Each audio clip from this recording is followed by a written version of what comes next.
I learned how to write haikus in the 2nd grade. I was a natural. Each of my poems consisting of kiru, ono, and kigo, I possessed powers no other 2nd grade scholar had. I had the powers who amazed adults. I'd run home after each day of praise.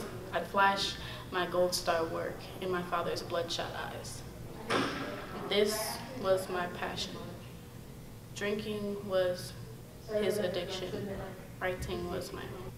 I'm in the 5th grade.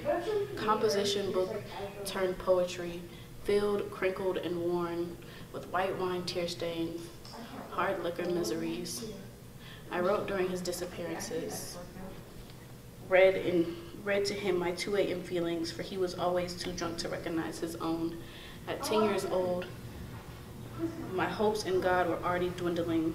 I could feel him in my dreams, aura seeping from dark shadows, must smelling of half-assed promises and rejected prayers.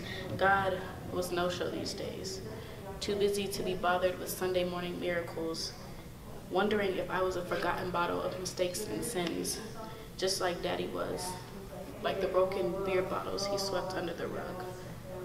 Say your Catholic prayers, rosary pressed into flesh. God does not listen. In the 6th grade, my mother stuck me in contests as a distraction, giving me an outlet to the brokenness I truly felt without him home.